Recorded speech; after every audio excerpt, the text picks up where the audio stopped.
네, 두 번째로 찾아갈 곳은 자유한국당이 있는 9호선 국회의사당역이었습니다. 자유한국당의 혁신은 결국 1호 당원 박근혜 전 대통령의 출당으로 이어졌습니다.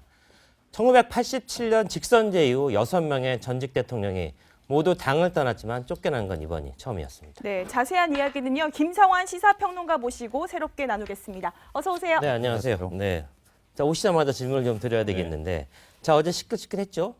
네, 맞습니다. 그렇지만 출당은 이루어졌는데 생각보다 친박의 저항은 적었다. 저는 이런 평가를 할 수 있겠는데 어떻습니까? 또 어제 최고위원회 회의 결과가 어떻게 나올지 굉장히 관심이 많았는데요. 네. 일단 결과만 먼저 말씀드리면 박근혜 전 대통령은 그냥 혼자서 옮기기에 너무 무거운 돌이었다 이렇게 생각이 됩니다. 네.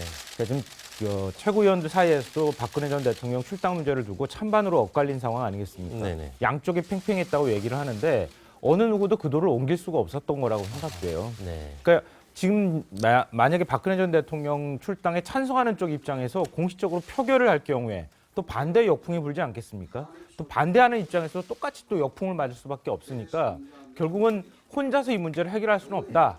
그렇게 해서 양쪽 모두 다 옮기지 못하고 그대로 뒀고 마지막으로 홍준표 대표가 정치적 결단으로 이 박 전 대통령 이 출당 문제를 결정을 내렸다 이렇게 봐야 될 것 같습니다. 네. 자, 홍준표 대표가 모든 짐은 내가 짊어지고 가겠다라면서 이런 결정을 했는데요. 어제 이야기를 한번 들어보시죠. 그래서 저는 자유한국당이 한국 보수 우파의 본당으로 거듭나기 위해서 박근혜 당이라는 멍에에서 벗어나지 않을 수 없다고 판단을 했습니다. 이철우 의원 같은 경우는 어떻든지 간에 오늘 피결로 가지 말고 결론을 내야 된다. 원론적인 얘기만 했습니다. 근데 유해 의원은 입을 자크로 하듯이 말씀도 안 하셨고. 네, 어떻게 보십니까? 결국 뭐 무혈 쿠데타 같은 느낌? 글쎄요, 뭐 제가 볼 때는 이제 겉으로는 뭐 친박들이 이제 반대한다고 말은 하지만 네. 사실 만약 이런 상황이 예전 야당에 있었으면 어떻게 됐을까 생각해봤어요. 그때 취재할 때 보면 막 이런 걸 되면 뭐 당사 쳐들어오고 또 뭐 사퇴하고 뭐 의원직도 내놓고 뭐 난리가 났을 겁니다. 네. 근데 사실 어제 같은 경우는 그 누구도 이 회의를 방해하지 않았어요. 그리고 그 누구도 당사에 쳐들어오지 않았습니다. 네. 그 누구도 최고위원 그만둔다는 사람이 한 사람도 없습니다. 자, 김태호 의원 저렇게 뭐 절차가 잘못돼서 본인이 최고위원 그만둡니까? 안 그만두잖아요. 네. 근데 그걸 보면 결국은 박근혜 전 대통령이 현실적으로 지금 보수 야당이 살기 위해서는 일단 자리를 내줘야 한다는 데는 내적인 공감대가 있는 것이죠. 네. 그렇지만 이제 정치적 본인들의 앞으로의 명분 때문에 말만 남기는 겁니다. 나중에 기록용으로 나는 이렇게 회의에서 반대했다라는 걸 남기는 것이거든요. 그런 측면에서 본다면 사실은 이제 내년 6월에 지방선거 같은 경우에 정치인이라는 게 결국 선거에 패배하면 아무것도 아니거든요. 네. 그런 면에서 본다면 어느 정도의 공감대가 충분히 형성돼 있고 그런 지점을 사실 홍 대표에서 읽은 것이 아닌가. 물론 최고위원들이 겉으로는 반대하긴 했지만 그러나 그 반대가 실질적으로 행동으로 옮겨지기에는 동력 자체가 거의 지금 소멸돼 가는 단계가 아닌가 싶습니다. 네. 그렇군요. 네, 그 시끄럽던 서청원, 최경환 의원은 어디 간 겁니까? 그럼? 그것도 참 아이러니 아닐까 싶은 생각이 드는데요. 어떤 방식으로든 오히려 지금 말씀하셨던 것처럼 몸으로 막는 모습 정도까지는 보여줘야 되는 것 아니었느냐 이렇게 생각이 되는데 뭐 지난번에 이제 서청원 최고위원이 기자회견을 할 때 본인과 관련돼 있는 얘기만 실컷 하고 박근혜 전 대통령 얘기는 거의 꺼내질 않았습니다. 그러니까 홍준표 대표 사퇴하라 뭐 이렇게 주장을 하고 뭐 녹취록이 있으니 깔 수도 있다는 식의 어떤 발언을 하면서도 박 전 대통령 얘기는 언급하지 않았거든요. 이미 박 전 대통령은 탄핵으로 인해서 정치적 사망 선고를 받은 것이나 다름이 없다. 이런 식의 인식들을 일단 갖고 있다고 봐야 될 것 같고요. 방금 전에도 말씀하셨던 것처럼 친박은 앞으로 남아있는 지방선거가 지금 제일 큰 걱정인 겁니다. 그러니까 당이 지금 바른정당하고 통합 문제가 계속 나오는 것도 바른정당하고 자유한국당하고 서로 분리된 상태에서 만약에 지방선거를 치르면 이건 100점 100패라는 인식들을 갖고 있는 거거든요. 네, 통합 얘기는 잠시 후에 네. 다시 한번. 그러니까 그런 것처럼 보겠습니다. 지금 그 친박계의 인식들이 그렇게 옮겨가고 있는 상황이기 때문에 박근혜 전 대통령과 관련돼 있는 문제에 대해서는 묵시적 동의를 하고 있는 상황이다 이렇게 봐야 될 것 네. 같습니다. 네. 자, 박근혜 전 대통령이 정치에 입문한 게 1997년 12월, 딱 20년 전인데 20년 만에 이제 이렇게 불명예스럽게 제명을 당했는데요. 자, 과거에 뭐 한나라당, 새누리당 하면 박근혜 전 대통령이 이렇게 딱 떠오를 정도로 그렇죠. 강하게 좀 존재감을 보이기도 했었잖아요. 과거의 모습을 한번 보시죠. 지금 저희 한나라당 새롭게 태어나려고 몸부림치고 있습니다. 가장 절망적인 위기에서 제가 대표로 선택받았습니다. 저는 절망에 빠진 가정의 어머니가 된 심정으로 해나가겠습니다. 저런 진심이 통해서 이른바 천막당사를 기적의 어떤 선거 승리는 아니죠. 승리는 아니지만 어떤 승리에 가까운 결과를 내지 않았습니까? 네. 저게 이제 정치인 박근혜로서의 입지를 굉장히 굳힌 결정적인 그렇죠. 사건이 된 거죠. 이른바 이제 천막당사.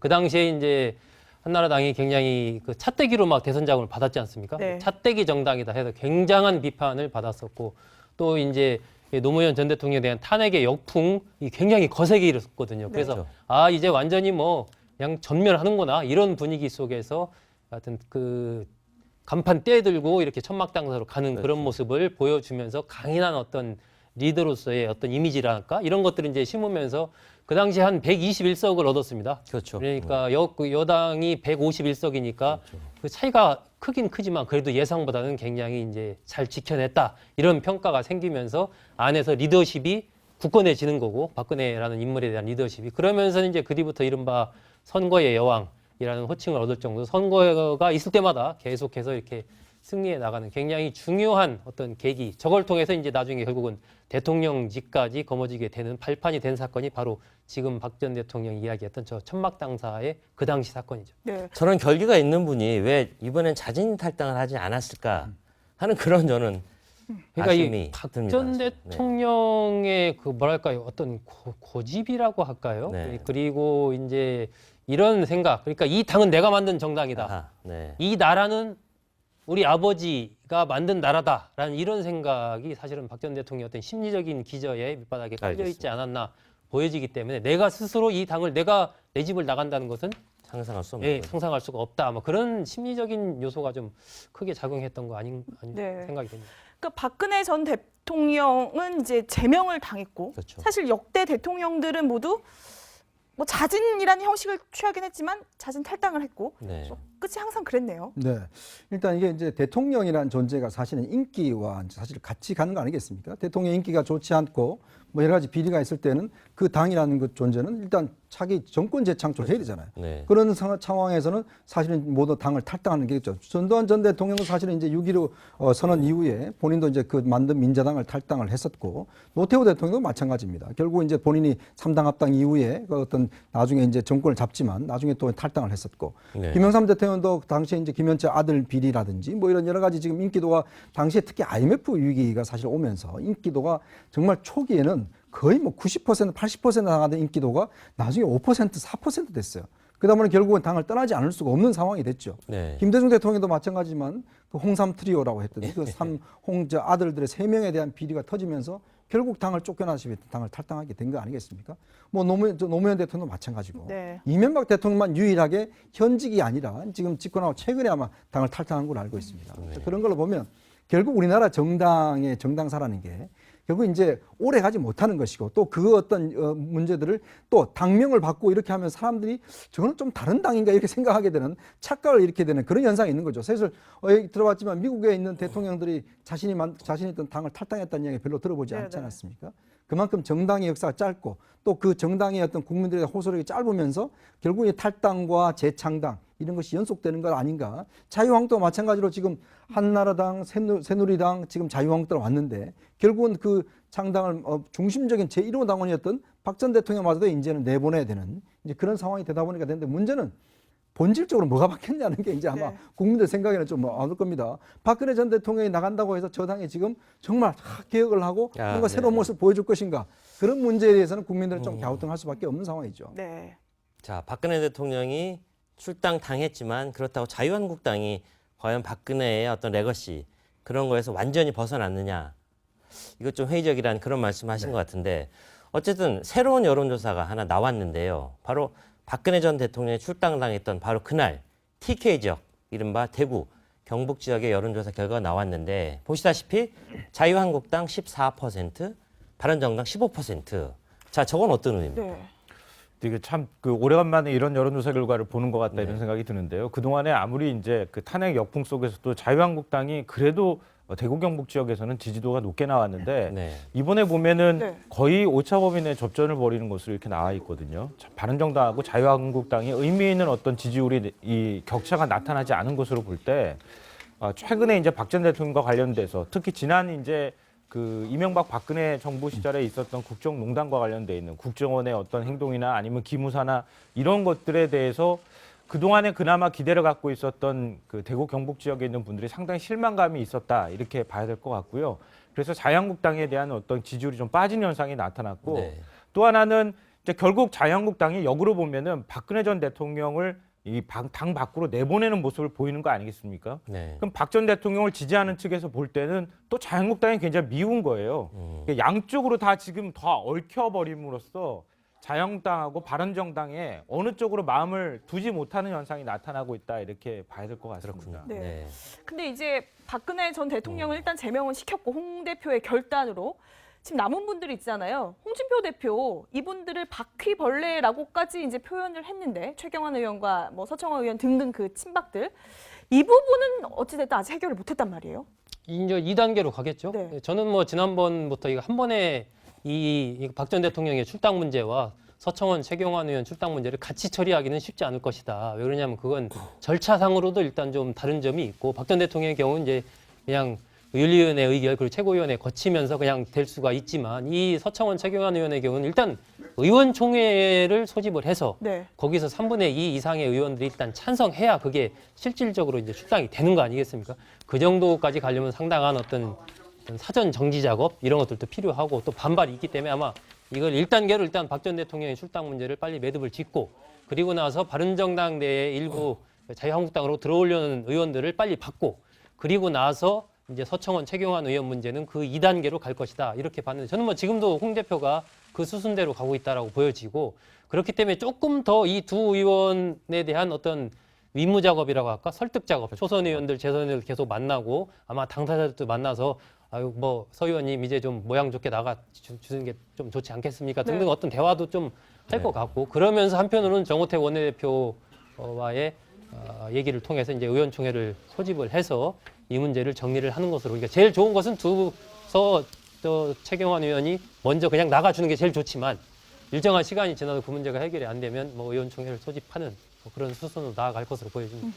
네, 좀 전에 김성환 평론가가 박근혜란 돌 혼자서 옮길 수 없는 아주 거대한 무게를 가졌다고 했는데 어쨌든 박근혜 전 대통령의 출당을 계기로 보수 개편이라는 어떤 새로운 정치적 흐름이 이제 시작됐다 이렇게 볼 수 있지 않겠습니까? 네, 맞습니다. 앞서 제가 말씀드렸던 것처럼 아마 지금 지역에 내려가면 난리가 나 있을 겁니다. 네. 왜냐하면 지금 보수의 후보가 바른정당하고 자유한국당으로 이렇게 나눠져서 선거에 이번에 나올 경우에 지금 문재인 대통령 지지율이 이렇게 70%대까지 높게 나오는 상황에서 이렇게 선거하면 이거 100점 100패다.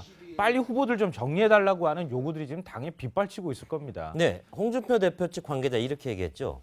자, 바른정당의 통합파는 이미 통합열차 티켓을 끊어놓고 기다리고 있다.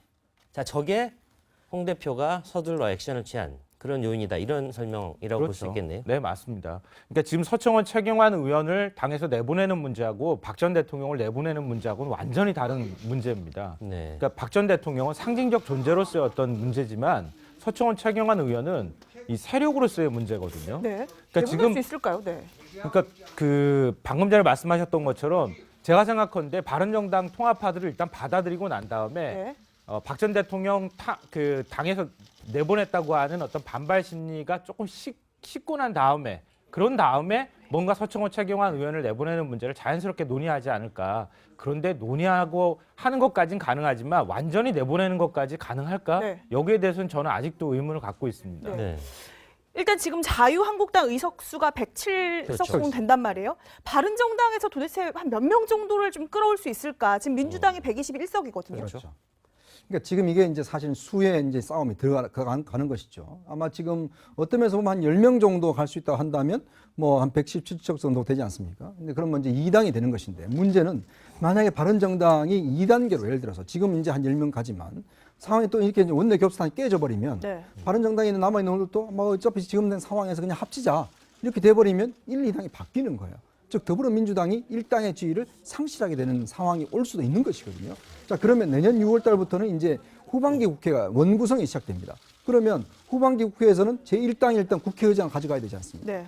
그러면 지금 상황에서 만약에 자유한국당이 국회의장을 가져간다고 하면 이거는 아마 문재인 정부가 정말 제가 볼 때는 아마 생각하지도 싫은 아마 상황이 될 겁니다. 뭐 운영위원장도 가져가고 이렇게 되면은 법안 통과 이거 굉장히 어려운 상황이 되거든요. 그렇죠. 그렇기 때문에 지금 제가 볼 때는 지금 사실은 이제 어느 면에서 1단계로 한 10명 정도 간다고 하지만 나중에 내년 가서는 아마 2단계 통합이 또 이루어질 수도 있어요. 왜냐하면 원내 비교섭단체로 생활하다 보면 이거 힘들거든요. 네. 그러면 일부 의원들이 그냥 합칩시다. 명분도 뭐 그렇고 일단 합시다라고 할 수도 있는 거거든요. 그렇게 되면 갑자기 1당이 되어버리면 이제 그러면 예를 들어서 선거에서 기호가 1번이 됩니다. 네. 1번이 되고 1당이 되어버린 거거든요. 그러면 더불어민주당은 정말 황당한 상황이 되어버린 거예요. 거기다 국민의당을 만약에 통합하지 못하면 그래서 지금 제가 볼 때는 아마 더불어민주당은 굉장히 이 문제에 촉각을 곤두져 있을 텐데 만약 그런 상황이 된다면 정말 급하게 호남 의원들이라도 데리고 와서 1당을 지금 계속 유지하는 그런 전략을 할 때 그렇게 되면 내년 선거를 앞두고 엄청난 정계 개편이 네. 날 수밖에 없어요. 네. 네, 4당 체제가 3당 체제가 될 수 있는 그런 어떤 굉장히 중요한 시점에 다다랐는데 그게 다음 주 월요일이죠. 6일에 될 수 있을까요? 일단 그 지금 바른정당 통합파 의원들 탈당은 기정사실화돼 있다고 네. 봐야 될 것 같습니다. 6일날 김무성 전 대표가 선봉에 서 있는 거죠. 네, 그렇죠. 네. 그러니까 지금 말씀하셨던 것처럼 6일이라고 하는 게 바른정당 전당대회를 위해서 후보 TV 토론이 있는 날이거든요. 네. 할 수가 있겠어요. 이러면. 이러니까 전당대회를 지금 치르지를 못하는 상황으로 가게 만들기 위해서 사실은 탈당을 하는 거나 다름이 없거든요. 네. 왜냐하면 전당대회를 이미 시작을 해버리면은 탈당 자체가 어려워질 수 있다고 하는 판단이 깔려 있기 때문에 그 전에 아예 시간을 맞춰가지고 지금 탈당을 하는 모습을 보이는 것 같다 이렇게 생각되고요. 그리고 이제 그 만약에 지금 바른정당 쪽에서 의원들이 자유한국당으로 더 옮겨가게 될 경우에 더 큰 정계 개편이 일어날 수 있다고 말씀하셨는데 네. 지금 문재인 대통령이나 아니면 뭐 지금 민주당 쪽에서 인위적인 정계 개편에 적극적으로 안 나서서 그렇지 그 상황까지 가면 자석이 N극 S극 옮겨가는 것처럼 한쪽으로 쏠리게 되면 다른 한쪽에서 당기는 현상들이 나타날 겁니다. 그러니까 민주당이 만약에 적극적으로 정계 개편에 뛰어들게 되면은 그림이 완전히 또 달라질 수 있거든요. 그건 그렇게 시간이 오래 걸리는 문제가 아닐 수도 있다고 저는 생각합니다. 네. 그러면 남은 자 유승민 의원은 뭐 어떻게 해야 됩니까? 바른정당 지켜야 됩니까? 국민의당이랑 뭐 합당이라도 뭐 해야 되는 겁니까? 일단은 그러니까 내일 이제 바른정당 의원총회가 있어요. 네. 내일 의원총회 때 이제 통합파와 이른바 자강파들이 다시 한번 이야기를 좀 하면서 통합파로서는 뭐 이참에 어쨌든 자유한국당으로 가는 게 좋지 않냐라고 계속 설득을 해보겠지만 지금 봐서는 어렵게 보여지고 그러면은 내일 모레 6일 날 최대한 10명 정도, 저는 뭐 10명, 글쎄 10명까지 갈 수 있을까 싶은데 어쨌든 최대한 10명 정도의 바른정당 의원들이 자유한국당으로 이제 복귀를 하는 거죠. 복귀하는 일이 벌어질 것이고. 그러고 나서 저는 유승민 의원을 중심으로 한 이른바 바른정당 내의 자강파는 일정을 그대로 그냥 갈 것이다라고 봅니다. 그러면서 이제 향후에 국민의당과 일단은 정책연대를 하기로 이미 얘기가 돼 있으니까 네. 국민의당과 이제 정책연대 등을 통해서 내년 지방선거를 앞둔 선거연대까지 나아갈 수 있느냐 이런 부분은 이제 논의를 할 거고 결국 저는 본격적인 어떤 정계 재편은 내년 지방선거 이후에 벌어질 것이다. 그 지방선거의 결과에 따라서 상당한 폭의 정계 개편이 있을 수 있고 그 전에는 이번에 바른정당 일부 의원들이 자유한국당으로 돌아가는 이런 정도 선 이상의 더 이상의 큰 정계 개편은 지방선거 전에는 좀 없지 않을까 저는 그렇게 봅니다. 네, 우여곡절 끝에 어떤 보수를 중심으로 한 정계 개편 이루어질 것 같습니다. 하지만 자유한국당이 진정으로 변화하고 있다고 느끼는 국민은 많지 않을 것 같습니다. 것처럼 친박은 앞으로 남아있는 지방선거가 지금 제일 큰 걱정인 겁니다. 그러니까 당이 지금 바른정당하고 통합 문제가 계속 나오는 것도 바른정당하고 자유한국당하고 서로 분리된 상태에서 만약에 지방선거를 치르면 이건 100점 100패라는 인식들을 갖고 있는 거거든요. 네, 통합 얘기는 잠시 후에 네. 다시 한번. 그러니까 그런 것처럼 해보겠습니다. 지금 그 친박계의 인식들이 그렇게 옮겨가고 있는 상황이기 때문에 박근혜 전 대통령과 관련돼 있는 문제에 대해서는 묵시적 동의를 하고 있는 상황이다 이렇게 봐야 될 것 네. 같습니다. 네. 자, 박근혜 전 대통령이 정치에 입문한 게 1997년 12월 딱 20년 전인데 20년 만에 이제 이렇게 불명예스럽게 제명을 당했는데요. 자, 과거에 뭐 한나라당, 새누리당 하면 박근혜 전 대통령이 이렇게 딱 떠오를 정도로 그렇죠. 강하게 좀 존재감을 보이기도 했었잖아요. 과거의 모습을 한번 보시죠. 지금 저희 한나라당 새롭게 태어나려고 몸부림치고 있습니다. 가장 절망적인 위기에서 제가 대표로 선택받았습니다. 저는 절망에 빠진 가정의 어머니가 된 심정으로 해나가겠습니다. 저런 진심이 통해서 이른바 천막당사를 기적의 어떤 선거 승리는 아니죠. 승리는 아니지만 어떤 승리에 가까운 결과를 내지 않았습니까? 네. 저게 이제 정치인 박근혜로서의 입지를 굉장히 굳힌 결정적인 그렇죠. 사건이 된 거죠. 이른바 이제 천막당사. 그 당시에 이제 한나라당이 굉장히 그 찻대기로 막 대선 자금을 받았지 않습니까? 네. 찻대기 정당이다 해서 굉장한 비판을 받았었고 또 이제 노무현 전 대통령에 대한 탄핵의 역풍이 굉장히 거세게 일었거든요. 그래서 그렇죠. 아 이제 완전히 뭐 그냥 전멸하는구나 이런 분위기 속에서 하여튼 그 간판 떼들고 이렇게 천막당사로 가는 그렇죠. 그런 모습을 보여주면서 강인한 어떤 리더로서의 어떤 이미지랄까 이런 것들을 이제 심으면서 그 당시에 한 121석을 얻었습니다. 그렇죠. 그러니까 여당이 151석이니까 그 차이가 크긴 크지만 그래도 예상보다는 굉장히 이제 잘 지켜냈다 이런 평가가 생기면서 안에서 리더십이 굳건해지는 거고 박근혜라는 인물에 대한 리더십이 그러면서 이제 그 뒤부터 이른바 선거의 여왕이라는 호칭을 얻을 정도 선거가 있을 때마다 계속해서 이렇게 승리해 나가는 굉장히 중요한 어떤 계기 저걸 통해서 이제 나중에 결국은 대통령직까지 거머쥐게 되는 발판이 된 사건이 바로 지금 박 전 대통령이 이야기했던 저 천막당사의 그 당시 사건이죠. 네. 저런 결기가 있는 분이 왜 이번엔 자진 탈당을 하지 않았을까 하는 그런 저는 그러니까 이 아쉬움이 박 듭니다. 전 대통령의 그 뭐랄까요 어떤 고집이라고 할까요? 네. 그리고 이제 이런 생각 그러니까 이 당은 내가 만든 정당이다. 아하, 네. 이 나라는 우리 아버지가 만든 나라다라는 이런 생각. 일단으로 이 박 전 대통령 이 출당 문제를 결정을 내렸다 이렇게 봐야 될 것 같아요. 네. 자, 홍준표 대표가 모든 짐은 내가 짊어지고 가겠다라면서 이런 결정을 했는데요. 어제 이야기를 한번 들어보시죠.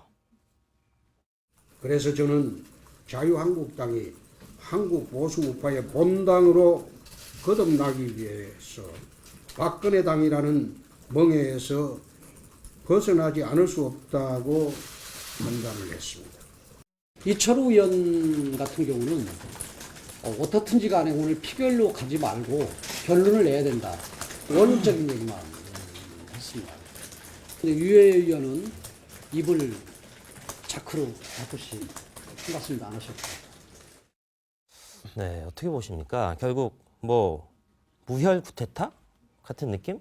글쎄요, 뭐 제가 볼 때는 이제 겉으로는 뭐 친박들이 이제 반대한다고 말은 하지만 네. 사실 만약 이런 상황이 예전 야당에 있었으면 어떻게 됐을까 생각해봤어요. 그때 취재할 때 보면 막 이런 걸 되면 뭐 당사 쳐들어오고 또 뭐 사퇴하고 뭐 의원직도 내놓고 뭐 난리가 났을 겁니다. 네. 근데 사실 어제 같은 경우는 그 누구도 이 회의를 방해하지 않았어요. 그리고 그 누구도 당사에 쳐들어오지 않았습니다. 네. 그 누구도 최고위원 그만둔다는 사람이 한 사람도 없습니다. 자, 김태호 의원 저렇게 뭐 절차가 잘못됐는데 본인이 최고위원 그만둡니까? 안 그만두잖아요. 네. 근데 그걸 보면 결국은 박근혜 전 대통령이 현실적으로 지금 보수 야당이 살기 위해서는 일단 자리를 내줘야 한다는 데는 내적인 공감대가 있는 것이죠. 그렇지만 이제 정치적 본인들의 앞으로의 명분 때문에 말만 남기는 겁니다. 나중에 기록용으로 나는 이렇게 회의에서 반대했다라는 걸 남기는 것이거든요. 그런 측면에서 본다면 사실은 이제 내년 6월에 지방선거 같은 경우에 정치인이라는 게 결국 선거에 패배하면 아무것도 아니거든요. 네. 그러면서 본다면 어느 정도의 공감대가 충분히 형성돼 있고 그런 지점을 사실 홍 대표가 읽은 것이 아닌가. 물론 최고위원들이 겉으로는 반대하긴 했지만 그러나 그 반대가 실질적으로 행동으로 옮겨지기에는 동력 자체가 거의 지금 소멸돼 가는 단계가 아닌가 싶습니다. 네. 그렇군요. 네, 그 시끄럽던 서청원, 최경환 의원은 어디 간 겁니까? 그럼? 그것도 참 아이러니 아닐까 싶은 생각이 드는데요. 어떤 방식으로든 오히려 지금 말씀하셨던 것처럼 몸으로 막는 모습 정도까지는 보여줘야 되는 것 아니었느냐 이렇게 생각이 되는데 뭐 지난번에 이제 서청원 최고위원이 기자회견을 할 때 본인과 관련돼 있는 얘기만 실컷 하고 박근혜 전 대통령 얘기는 거의 꺼내질 않았습니다. 그러니까 홍준표 대표 사퇴하라 뭐 이렇게 주장을 하고 뭐 녹취록이 있으니 깔 수도 있다는 식의 어떤 발언을 하면서도 박 전 대통령 얘기는 언급하지 않았거든요. 이미 박 전 대통령은 탄핵으로 인해서 정치적 사망 선고를 받은 것이나 다름이 없다. 이런 식의 인식들을 일단 갖고 있다고 봐야 될 것 같고요. 방금 전에도 말씀하셨던 네, 두 번째로 찾아갈 곳은 자유한국당이 있는 9호선 국회의사당역이었습니다. 자유한국당의 혁신은 결국 1호 당원 박근혜 전 대통령의 출당으로 이어졌습니다. 1987년 직선제 이후 6명의 전직 대통령이 모두 당을 떠났지만 쫓겨난 건 이번이 처음이었습니다. 네, 자세한 이야기는요. 김성환 시사평론가 모시고 새롭게 나누겠습니다. 어서 오세요. 네, 안녕하세요. 네. 자, 오시자마자 질문을 좀 드려야 되겠는데 자, 어제 시끌시끌했죠? 네, 맞습니다. 그렇지만 출당은 이루어졌는데 생각보다 친박의 저항은 적었다. 저는 이런 평가를 할 수 있겠는데 어떻습니까? 또 어제 최고위원회 회의 결과가 어떻게 나올지 굉장히 관심이 많았는데요. 네. 일단 결과만 먼저 말씀드리면 박근혜 전 대통령은 그냥 혼자서 옮기기에 너무 무거운 돌이었다 이렇게 생각이 됩니다. 네. 그러니까 지금 최고위원들 사이에서도 박근혜 전 대통령 출당 문제를 두고 찬반으로 엇갈린 상황 아니겠습니까? 네네. 양쪽이 팽팽했다고 얘기를 하는데 어느 누구도 그 돌을 옮길 수가 없었던 거라고 생각돼요. 네. 그러니까 지금 만약에 박근혜 전 대통령 출당에 찬성하는 쪽 입장에서 공식적으로 표결을 할 경우에 또 반대 역풍이 불지 않겠습니까? 또 반대하는 입장에서 똑같이 또 역풍을 맞을 수밖에 없으니까 결국은 혼자서 이 문제를 해결할 수는 없다. 그렇게 해서 양쪽 모두 다 옮기지 못하고 그대로 뒀고 마지막으로 홍준표 대표가 정치적